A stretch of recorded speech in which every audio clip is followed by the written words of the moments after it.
expletive here. Insert expletive here. You could swear. You could swear on the stream, Rob. There'll be swearing coming up later. I like to pace myself. I like to ease into my cursing. Hey, YouTube. You're watching a clip from my Twitch channel, twitch.tv/iDanSimpson, where you can follow for free and subscribe for only $5 a month. Thanks for watching. Well, everyone, welcome to another episode of LeftFLIX and Chill with Rob Kristjansson and iDanSimpson. This is the no spoilers leftist review show that no one asked for, but you can't live without. We record live, of course, and we post to YouTube later, and then we ask three central questions. Number one, does the film pass the Bechdel and other tests? Number two, does the film have class consciousness? And number three, do we think the film is worth your time? Yeah. Well, there you go. That's it, Rob. All right. That's the gist. Yeah. And folks in the chat, folks, if you're in the chat live, your questions are welcome, and maybe we'll pull those in if we want to comment on those. So feel free to give us your questions throughout the stream. Let us know what you think. First of all, they love your nice crisp camera, Rob. It's better than mine. I wouldn't say that. I do bring a little lighting finesse, I think, to my with the lighting to my YouTube game. I got a candle, but it looks like you got a little bit more than a candle there. What I love about your aesthetic, man, you've got a modern superhero poster look. The mixed lighting, very bold, very colorful. Well, and when I say like contrasting colors or complementary colors, whatever, we can get out the color wheel. Bisexual colors. It says that's something. What they call them. You're saying something. And say that again? They call them bisexual colors. Bisexual lighting. Oh. I don't. Oh, well, there you go. I just think the lights look great. Well, there you go. Yo, you're really good to lighting. be with you. Yeah, by lighting. It's good to be with you again. Another week. Really excited to dig in with another film. You let's get going this week. All right, let me set it up. Yeah. Oh, go ahead. Set it up, baby. No, you set it up. I didn't know. Okay. We'll get this rhythm down eventually. Well, I think we're doing okay. We're doing fine. So here's the log line from IMDb. It's a fictional account of one incredible night where the icons Muhammad Ali, Malcolm X, Sam Cooke, and Jim Brown gathered discussing their roles in the civil rights movement and cultural upheaval of the 1960s. And they gather in what you would maybe it was a motel. They gather in a motel off a highway in Miami. Hence, One Night in Miami. It was directed by Regina King, written by Kemp Powers, based on his stage play One Night in Miami, starring Kingsley Ben-Adir, Ellie Gorey, Eldis Hodge, and Leslie Odom Jr., and it even has some Oscar nominations. Kemp Powers gets it for Best Adapted Screenplay.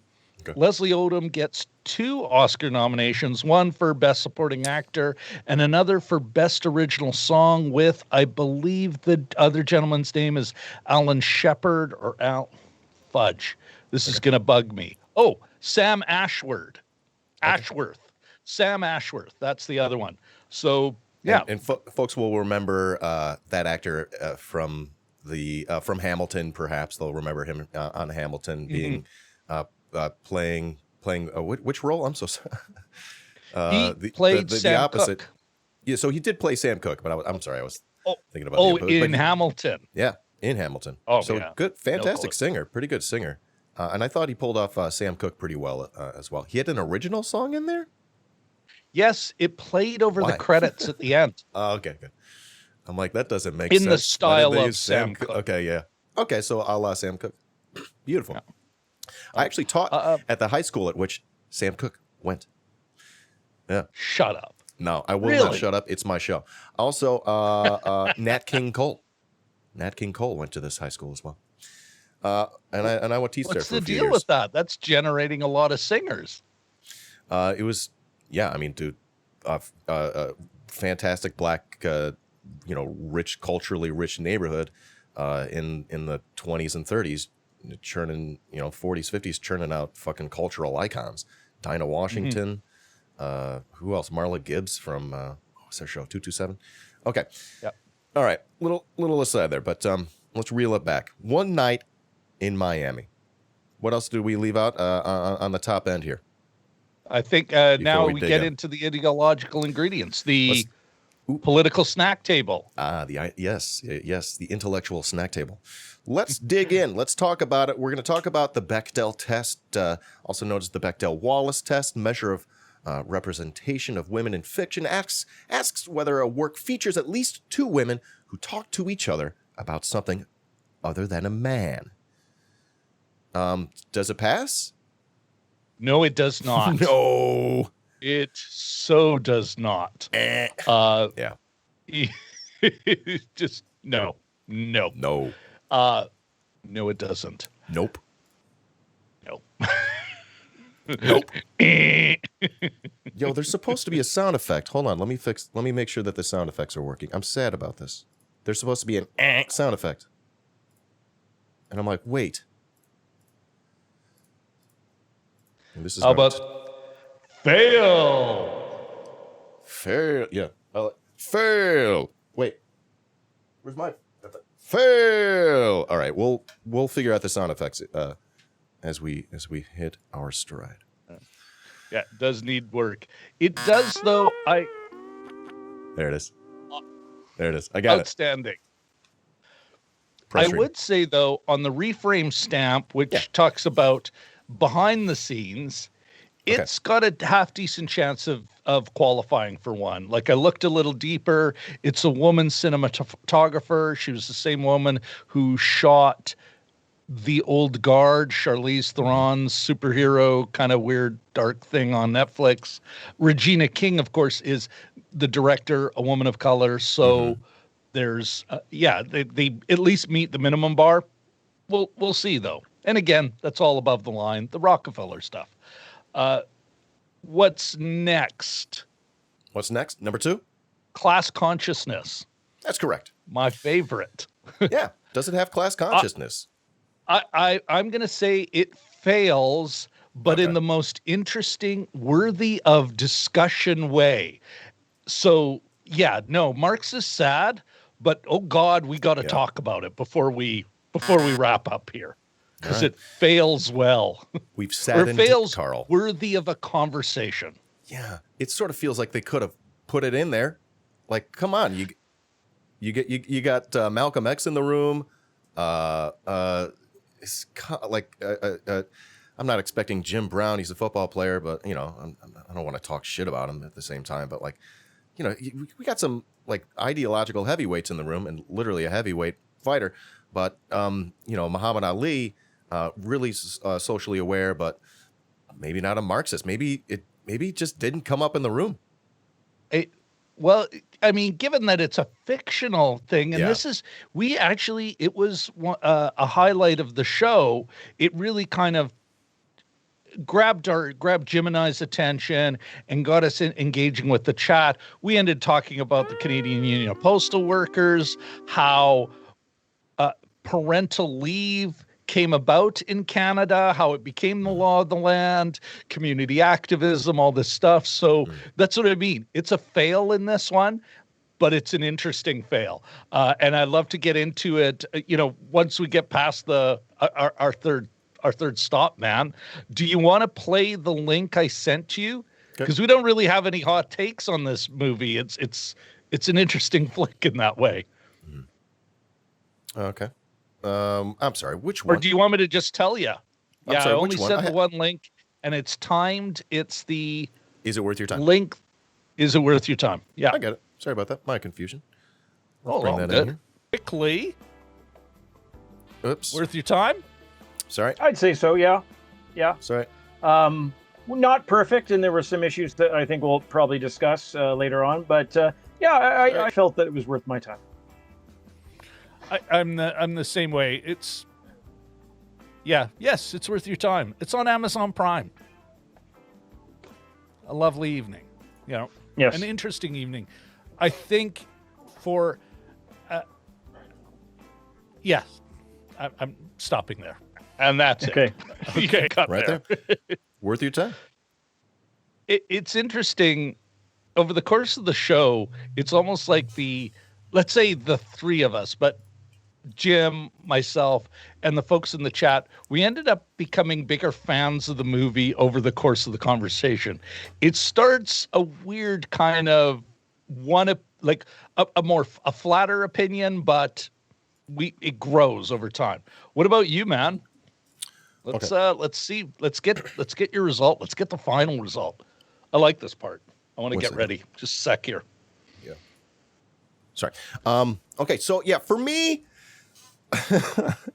I told you what happened. I think I mentioned the other day. I was watching the show with my partner, and we weren't feeling it. It passed the 15-minute test in the sense that, I don't know, after 15 minutes, we didn't feel as though it was bad enough to turn off. So we kept watching, and I don't know, it really wasn't doing it for us. Less than an hour in, 50 minutes in, we both looked at each other and we're like, are we done with this? Do we want to turn on True Detective? We've been watching True Detective on HBO, and we like this season. Season 3. 3? Maybe. I'm not sure. But yeah, we turned it off. So I didn't watch. I didn't watch the end of it. I didn't go back to it and finish it. I don't know. I didn't think it was worth your time. But then again, I didn't watch the whole thing. So you gotta sort of take it with a grain of salt. No, I think and that's a perfectly legitimate feeling. Like one of my quasi hot takes was, it's like, boy, this movie based on a play would make a great play. Like, because it is. Yeah. It's four guys in a room talking. And the way Jim and I talked about this, and I was like, yeah, halfway through, I started to putter around the house. I was like, I could be aware of what was going on the TV while I was doing other stuff, like one would with a television show. It's not very cinematic. And I even near the end, by the time we're actually kind of getting into the things we like about the show, we're having a good conversation. But even then I'm saying, yeah, if I was in a theater, I would be getting squirrely halfway through. I'd be like, oh my God, is this ever going to end? It is so much a play. Yeah. And to make it cinematic, you'd have to put them in a car and then have adventures on the way. And then what point are you basically breaking the idea of the thing? I think, and if I ever get a chance to see it, Winnipeg actually has some great regional theater. If I get a chance to see it in a play, it's like I'm buying those tickets because I think it could be one of those plays where you're right. The actors are right there. They're having their emotions right there in front of you. I think it'd be riveting. But in a movie or really a television show where you're more watching it, you're not in it, it's harder to do. That said, by the end of it, there's a couple feels moments. If you ever revisit it, its third act, it kind of, obviously was doing something right because we emotionally reacted, so but I understand that. I totally respect that. I respect the fact that you're willing to shut it off. I also respect where you're coming from because it's not like Jim and I didn't feel that either. Sometimes it's like, why are you trying to make that bicycle into a motorcycle? It's still a bicycle. It's a great bicycle. All right. Go buy a motorcycle if that's what you want. Buy a motorcycle. So I was thinking, if I were in the theater, I may have walked out of it. I didn't love it. I think I would have walked out, I wouldn't have asked for my money or anything like that. But I don't think I would have stayed. And I don't know, maybe one day I'll catch the third act. But I was thinking about the play. You mentioned it sort of being a play. It was written by really wonderful guy's wonderful name, right? Something Powers, right? Great name. Powers. Kemp Powers. It is such solid. Love it. They don't make them like that anymore. So, and I sort of just wanted to push back on a little bit. because I've recently seen a really truly wonderful film that really struck me as being one of the best movies I've seen in a long time, and I wonder if it's on our list for movies to review, and if not, I'd love to make sure that we get it in there. Ma Rainey's the Ma Rainey movie. Mm-hmm. I can't remember what it's called. Is that on our list? Ma Rainey's Black Bottom. Yeah. Yes. Yeah. That's on our list. Anyway, is that soon? We've got a couple of slots. Okay. I will bring it up with Jim and see if we can't wedge that in one of those before the Oscars. Oh my gosh. I'm just going to say that Ma Rainey's Black Bottom, blah, blah, blah. Yeah, it's on Netflix. Yeah. Also, Chadwick Boseman is in it. It's just Ma Rainey's Black Bottom. I think, is that right? That sounds about right. Yeah. I think that's maybe the name of a song in there. But again, no spoiler zone. That was also, I think it was a play. I think it was originally a play. It feels very much like a play, and it was achieved like spectacularly well. And I watched that movie, and it sort of made me think what it was about a film that we talked about a couple weeks back, which was the Dark Divide. And I didn't love it. I did make it to the end of that movie. I didn't love it. I didn't say it was. You're not a low arc guy. No, but what it was for me was it helped for me to understand maybe why I didn't like the Dark Divide, to see this other film, Ma Rainey's Black Bottom, because it had rhythm. It was tidy. Like the Dark Divide felt untidy in that way that, I don't know if it was edited in a way that it just didn't have rhythm. It didn't seem to like. And then, of course, I don't know. I think the arc on Black Bottom was pretty outstanding. Really, really great movie. I'm really going to be looking forward to chatting about that with you, and I'll probably watch that again. So stoked to hopefully review that with you. Jim and I, we will. You know what? Why don't we'll make that happen? We will figure it out. Coming back to the Dark Divide. Even this, I would say, this would qualify as well. It is what you would call, what the French apparently call, or related to what the French call, a cold comedy. Okay. A lower arced, kind of like a lot of internal stuff, a lower arc, a slow burn. The character changes are subtle. And it is not a particular, it appeals to a particular taste. Okay. And not better, not worse. Like just some people like chocolate, some people don't. That kind of taste, not, do you know what I mean? Like it's not a universal thing. And so I kind of see why you're some people like a more saturated, they're looking at pictures. They like the colors more saturated. I just finished doing a thing on that horrific slog, Zack Snyder's. Zack Snyder's Justice League, and it's desaturated look. And it's like, oh dear God. So yeah, I kind of see we're like it's interesting. One of the great things about this is we're teasing out each other's tastes. But Ma Rainey, let's make that happen. Let's do that. Yeah, it's fantastic. Maybe before Love and Monsters, which is a movie I have to see. Okay. And it's finally coming to Canada because sometimes the border really pisses me off. Can we talk a bit about, though, the class issues that come up in this and how they deal with it? Do class issues come up? Again, I didn't make it to the end.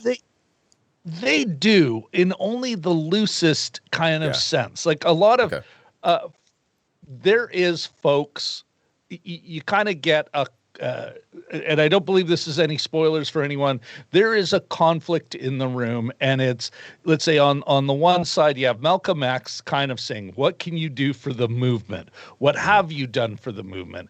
And these other characters, you've got, who was apparently at the time Muhammad Ali, Cassius Clay, literally at that time. He only shortly after changed his name to Cassius X and then Muhammad Ali.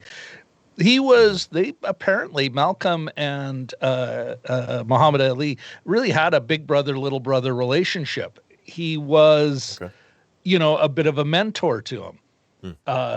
But this is a time when Muhammad Ali is still becoming Muhammad Ali. And then meanwhile, you've got Sam Cooke, a very successful artist and apparently a shrewd business person. You have Mr. Brown there, who is about to transition into being an actor. And they're having this conflict, which really kind of represents, you see in every oppressed community, this kind of conflict of, well, what are you doing to help the rest of us? And even at one time, Malcolm X, says, well, that's pretty bourgeois. Yeah. Like, oh, hey. At least somebody knew that word. I know, my ears perked up. I was like, huh. Yeah. But then they just didn't. They didn't seem to follow through on that. Well, and I think it's because, and this is what we got into in the chat, I would call this an incredibly narrow, I'm not going to say false consciousness. I'm going to say it's like petty bourgeois or bourgeois ideas of change, right? So it's very, what we talked about last night, and I think you really see in this movie, is it's this idea that change comes from celebrities. We even brought up Dave Chappelle. Part of the summer, there's Don Lemon on CNN saying, where are our celebrities? Where's Dave Chappelle? Where are these celebrities come to help lead us through this time? That's a terrible impersonation of Mr. Lemon. That's my Don Lemon. Terrible impersonation and obviously facetious. Okay. That said, I love Dave Chappelle's pushback because the voice is coming from the streets. Black Lives Matter is not a celebrity-driven operation. That's a community, a grassroots. It is the voice of the streets. Okay. This film doesn't talk about, they're talking about the turbulent time, but they never actually talk about the community activity. It's all about what are these celebrities going to do? And even Malcolm X is reduced to somebody who's trying to recruit celebrities. Right. And that is such a narrow view of how real change happens. It's, you know what, I really do. I'm impressed when any of those, labor-friendly actors are out there in Bessemer supporting that union drive. That's great. Solidarity is a good thing. That said, they are not the ones actually organizing those workers. Those workers are organizing those workers. And here you got this, what I would call role model bullshit in this. And this is, and this is the interesting thing about this movie and why it could be why by the end of it, we're liking it more because there's actually weird unintended meat on these bones, which is, it's like, this is kind of it's an interesting conversation because it even gets into identity and who's the gatekeeper at one time. They're talking about, the shade of the blackness of the skin, which is still something you hear talked about now, all that stuff. But I would say it's still quite narrow. And it's based on what are all these four celebrities doing for the movement when it's like, meanwhile, the movement's still happening. It's 1965, and people like Selma wasn't that long ago, and there's still this grassroots organizing, Students for Democratic Society, if you want to talk about what the petty bourgeoisie was doing, but union drives, jobs and justice, so it's a weird kind of, here we'll condense the tumult of the 60s into what these rich people were doing, and it's like, that's not the movement, man. Yeah, totally hollow. Do you know what I mean? Does that make sense? Or oh, absolutely. I think you're right on. Maybe that I often don't like. I see something and I'm like, I don't really have a based critique to give on this, but I'm like, I just don't fucking like this. There was nothing about that movie that pulled me in. That hooked you. It was sort of like, to me, it was like the black equivalent of that musical play that they do where they have the four dudes who are Elvis and Johnny Cash and who else was in there? A couple other people, and they got that play, and like it's like that for like for white people, and this is for black people, and it just seems like, hey, let's stick four.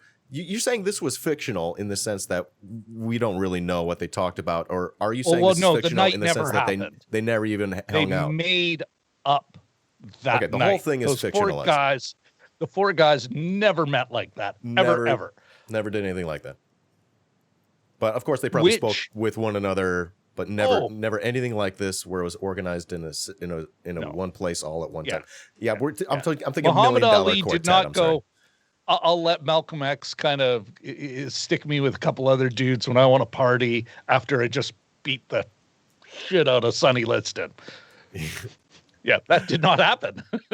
No. But okay. Yeah. So for me, it was just like the $1 Million Quartet thing actually did happen. I think they found themselves in a recording studio at least one day. Like that actually did happen. But this is very much to me the $1 Million Quartet for black people, and I just I'm sad that it wasn't achieved very well. I don't know. It didn't speak on any level to that we find to be really necessary and important right now. It seemed hollow in that sense. It seemed like there were real chances to knock the ball out of the park, but they just sort of like decided not even to do it. But maybe this is what happens.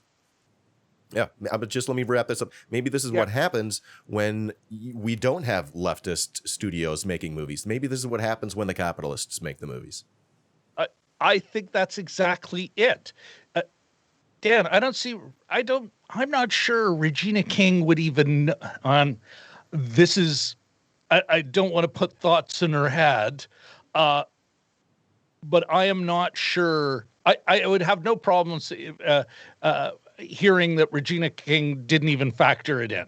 It's the problem when you have rich people, affluent people who come from, let's say, the so-called middle class, really the upper middle class, making movies, or people who have been co-opted make movies. And it is a full and rich, and I think interesting exploration of a lot of debate within the African-American community within this very narrow range. And it's everything that's not in this. Okay, I'm stretching way out, right? Right. That is interesting to me because it's like, wow, we see what is not being talked about when working people, the working class, the poor aren't in charge of their own fucking narrative. And that I think that's why this film has value, regardless of its internal politics. You see a meta message. You see a message that says this is the only thing to debate, which can be a tool to talk about why the fuck aren't movies talking about what we are doing every day on the ground, what African Americans were doing at the time about the civil rights movement. And this is when Martin Luther King was becoming more radical was really starting to move the needle because of the pressure from the grassroots about, sure, I can vote, but I still need a job. We need real economic redistribution of wealth. We need real economic power. And it's not even mentioned in this movie. It's not so much a lost opportunity. I'm not expecting a studio to ever look at that. That's not their thing.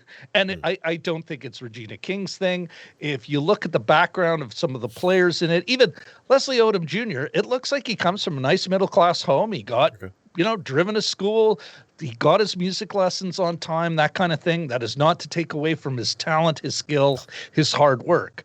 But all of a sudden, when everyone making the movie, let's say, looks like that from a class perspective, you're going to get this kind of movie that ignores so much of our lives because they don't even see it. They don't acknowledge it. And even if they do, they go, oh, I'd never get it read. I'd never get it green lit. Meanwhile, go watch any of the Small Axe movies and who knows? It's British. The analysis is a lot more solid and sometimes just right in your face. Letitia Wright in Mangrove plays an actual, like a fucking organizer talking about the class struggle, to other trade unionists, and it's like, so these movies can be made.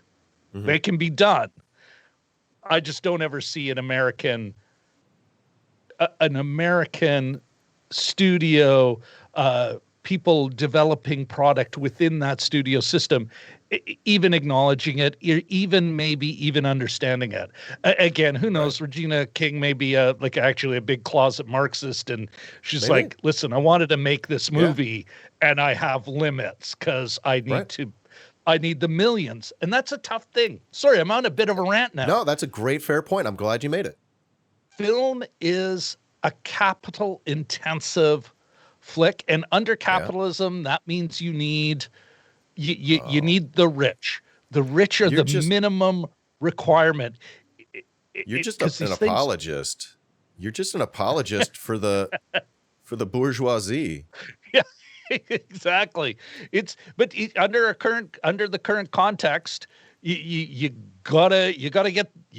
need the capital, right? So I think it's interesting that some of the more interesting cinema comes out of things where a community has pushed the powers that be such that they grab real power. And so I think, Small Axe can come out of Great Britain right now because you have a Black community in Great Britain that has exercised power and they can access it through the BBC. Where in Canada, one of the more interesting films I've seen, it's called Blood Quantum, which is also a reference to racist laws about what made you indigenous or not in 19th century America and Canada.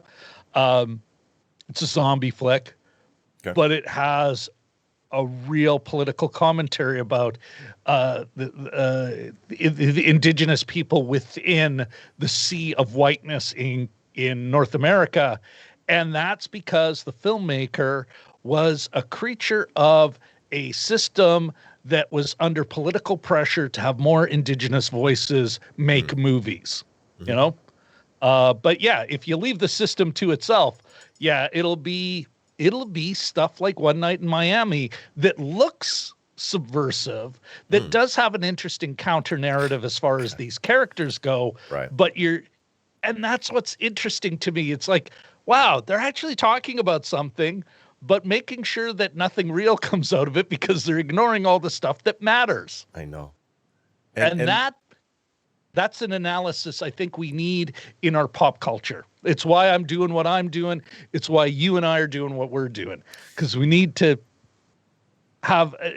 allow for folks to kind of go, whether they enjoyed the movie or not, to be able to look at it and kind of go, okay, what am I being sold here? Where's the bullshit? Right. Sorry. No, perfect. I love a rant. I'm also just struck by it's fictional. This night never happened. They imagined the whole thing. So if you're going to do some imagining, why don't you just throw some leftism in there? Like, why? Like, I'm struck by Watermelon Pickle asking in the chat, new metric to measure when rating movies, the libcuck meter. Yeah, it should be based. It should be libcuck to based 1 to 10, rating the level of liberal capitalist cuckery.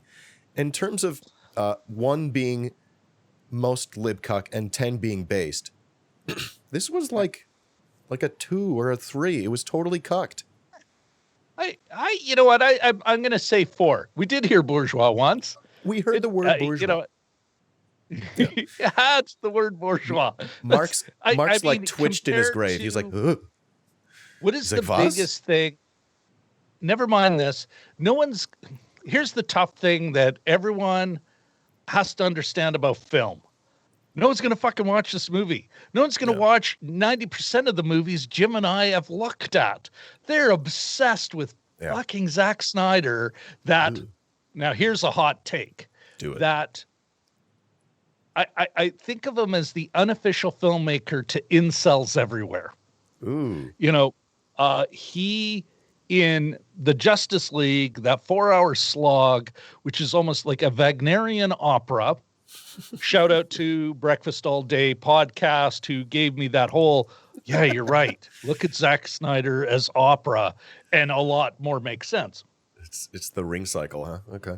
It is, and even with more of that, I can't call him a racist, but holy shit, he's pretty racist adjacent. Do you know what I mean? Like, it's one of those, what's going on here? What are you doing? You're going to have to hold my hand through that Zack Snyder thing. I'm not really well versed on anything you're mentioning right now. Oh, well, Zack Snyder. Yeah. We don't have to do this the now, Justice League. An hour later, yeah. Superman versus, or Batman versus Superman. Right. Superman, Superman, Man of Steel. It's a series of Zack Snyder films. He's also the guy who made 300. He made 300. Sucker Punch. He made that 300. Movie. How can you love that movie? I was so struck by it. I know it didn't age well. It is. Well, I thought it was really cool when I saw it. I was like, oh, watch it again. Different. I know it doesn't age well. Think about it in a different lens, and you'll go, "Oh dear God." Yeah. True. Fair. And that is my moment of, oh wait, what am I actually enjoying here? I thought Sucker Punch was, wow, he's really being subversive there, because that was some of the narrative around it. Okay. And then afterwards, it's like, no, this is just an elaborate excuse to fetishize these women. Some of the actual subtext is horrible. I'll send you a link to Maggie May Fish. Anyway, he is he's got a very dark worldview though. But that's the thing. Most people are watching superhero movies. The vast majority. We got caught in a rabbit hole of Zack Snyder. Most people watch superhero movies. It's the big name. It's the big thing that drives like action, stuff like that. That's what drives ticket sales, views online, repeats of Friends, for sakes. So when we look at these films, I think they're interesting that even if they're weak, at least it's not the standard superhero narrative. There you go. That said, once we get past the Oscars, because that's really LA saying, look, we're woke, we're hip, we celebrate a diversity of color in our films. You know, the moneymakers are action, superhero stuff. And that's, I think, actually, if we're going to get into real analysis that you could discuss with just about anyone out there, it's probably in superhero films. And it's something Jim and I have to bring back into our playlist, because we're getting a little too, we're getting too, I'm going to put air quotes on the wokeness, like you could watch One Night in Miami, and if you're not paying attention, you might think, wow, I've really learned something about the African-American experience. It's like, no, you fucking didn't. Anyway, sorry, man. Never apologize. Never apologize. All right, Rob, what do we think? Yes. Any last takes on One Night in Miami? I think, again, and that is not a comment on all, there have been well-adapted plays to film. And maybe she is a first-time director. Maybe. The cinematographer, we talked about the look. It's nothing very exciting. The sound is so much better. The soundscape, the fact that there is no soundtrack, actually, it's all in the movie. It's all in the scene. We thought was really interesting. But otherwise, yeah, I could see why you thought it was boring. I think, though, my final take on this, folks, is if you do get a chance to see it in the theater, check it out. And yeah, who knows? Maybe it's got a little more left zing in it, a little more leftist spice, and they just gutted it for Amazon. Maybe could have been. That's a good point too. Yeah, Regina King, first-time director. I am kind of interested. What else is she going to do? She is part of the reboot of The Watchmen, which another Zack Snyder here. How can I upend the message? Right, he did the first Watchmen. You're talking about the reboot? Wait, which reboot? Because there was also the TV series. She's part of the TV series. Oh, that was fantastic. Yeah. So well, good. that's so. That is some of the best TV I've ever fucking seen. Well, this is the thing, right? Whereas Zack Snyder's big movie treatment, it took all the subversive and I think left-wing messaging within that graphic novel and went, yeah, I like it the other way around. Rorschach is the good guy. I like that. Is rape really that bad if she's into it? Ooh, what? Well, because you see in the comic, in the graphic novel, when one character rapes another character, and it's effing rape. That's right. Then in the movie, it is fetishized. It is like if it was an erotic movie where you knew that they were consensual and it's part of their kink, you'd be like, hey, this is pretty hot. Except it isn't. And this is what I mean. This is where it's like Zack Snyder, but he kind of plays with it enough that you're like, I don't mean that. And that's you putting that in there. And, it's like, this is what I mean. Like Zack Snyder's an infuriating filmmaker, a regressive filmmaker, I think. All right. One Night in Miami. Yeah. Yes. You're not into the slow burn, man. I didn't realize it was burning. It's there wasn't even smoke here. Put my hand on it. It was cold. Yeah. My lukewarm coffee was hotter than this. Dude. My Coke out of the fridge was hotter. Should we talk about what we're doing next week? Next week? Wolf Walkers? What is that? Yes. It's on Apple? It is on Apple TV Plus. It is an animated feature out of hand drawn out of Ireland. Wow. And it just looks kind of super cool. And Jim and I have been watching a lot of, even something like this. We've just been watching a lot of bummer movies. You know what I mean? Like The Dark Divide, it's about death. WandaVision has its moments, but it's still about somebody grieving, going through the stages of grief, and apparently turning a whole town into sock puppets. But we've had a long run of bummer movies. The Small Axe movies are kind of bummers. Okay. we need some cartoon in our life. This is what I'm saying. This is what I'm saying, Dan. We need some cartoon in our life. Candy. How do you watch it? It's on Apple Plus? Apple TV Plus. Is that a subscription? Get it? It is a subscription service. Man. Yeah. It's $6. Look at it this way. It's like a rental. It's $6. Time your subscription properly. Think of it as a rental. Or I don't know. Like, I mean, there's this thing called VPNs, torrents. Woo! I'm not advocating that. And actually, Jim and I really concentrate on, everything's legit for us because of the nature of what we're doing. But I wouldn't judge you. Yeah. I wouldn't judge anyone in the chat. No. Listen, we're going through a tough economic time. And I do believe entertainment, events, celebrations are a necessary part of life. And we're not life is not a dark Veil of Tears, do your duty and die. You know, and how we manage our leisure time. New cheer WTRMLNPK. Hey, thanks for the 500 biddies, Pickle. Love your face. Danny boy. Oh, thank you, buddy. Sorry, he interrupted. Oh, I love those interruptions. I love the way you've got your things set up. I can learn so much from you, Dan.